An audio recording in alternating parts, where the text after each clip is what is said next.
So let's say that you're involved in a group and vacation time comes up and you've got 2 weeks vacation.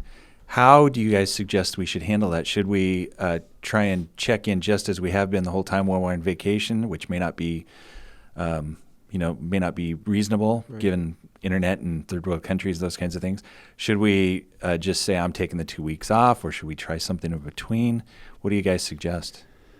Yeah, this is a question that comes up a lot in my groups, and a couple of things that I always say to the group members. I say, number one, check in with your spouse, because I think there is a reality. If you're really early in recovery, your spouse might say, I don't care if we're in Timbuktu, you're going to your group, and you better find a way, I don't care if it means you're sitting in the car for 2 hours and it's 108 degrees in there. I want you in group, because for them, that's part of knowing that you're investing in your recovery is you're going to group.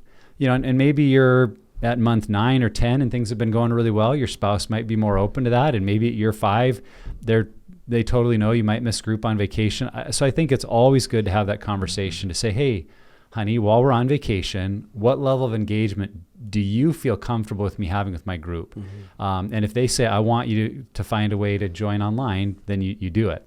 But what I've said to group members as well is, I think most of us can see that on vacation, to find the couple of hours to join online, especially if we're in an in-person group and they haven't been having people online, that can be difficult. Or even if we're in an online group, we may be in family settings where pulling away like that for 2 hours is really difficult to do.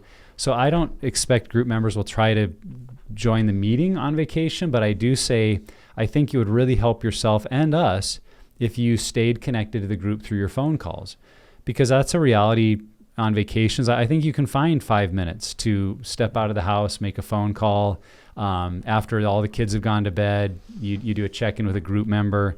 I know groups use things like Marco Polo or other ways of connecting that don't have to be a phone call. I just think if you stay in some regular communication with group members, it gives you a place to process the new triggers that might come up, how you're doing with your guardrails, the situations that happen between family members on vacations. And if you've got that rhythm of connecting with your group, you're going to be able to navigate those a lot better than if you just think, well, I'm on vacation for 2 weeks, and then when I get back, I'll deal with all of it. I've done it both ways, I would just say personally. And when I've gone on a family trip and not done anything to check in with my group, it just feels like I don't navigate some of those family dynamics as well. I start to get further down the faster scale. I'm more susceptible to temptation versus when I'm staying in contact. It's just what you said earlier, Trevor. It does something in my brain. It's like it resets towards some health settings. It reminds me why I'm making those commitments, and I can make better decisions for my family and for the people around me just because I'm staying connected to my recovery. So I think you can find a middle ground in there where you stay connected, you stay aware of your recovery, but maybe because of logistics, you're not able to join the group meeting, that would be a good kind of compromise there. And I mean, if you have time to do it, like I know some vacations people pack it, to the gills, but I mean, do your homework. Like bring your workbook, do your homework while you're there. And I like what you said, Nick, that maybe it's a text or a phone call or Marco Polo or whatever. But I also think that, like, let's say you're in a really warm country and you're going to be around the beaches or the pools. It's like if you are feeling a certain way, even though you're on vacation, you can text a group member or your group as a whole and say, hey, I'm about to enter this situation. This is how I'm feeling. I know it's going to be challenging. I will follow up with a text or a phone call after. Those kind of plans. We've talked about the power of just saying something out loud or putting it out into the world that I am going to do this thing and follow up.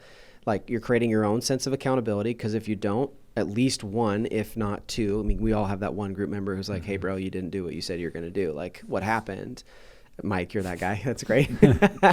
Actually, I think I'm that guy too, baby. If you don't know who that is in your group, you're that person, just real quick. But I think that kind of stuff is really helpful because it maintains relationship, it maintains connection, and also informs your group on how you're doing during your vacation, which they do care about. Yeah. I was thinking as you were talking, Nick, that saying focus goes where energy flows. And so if you can somehow plan to apply even just a little bit of energy into this, however that looks with the text, the homework, whatever, it'll help keep you focused. Yeah.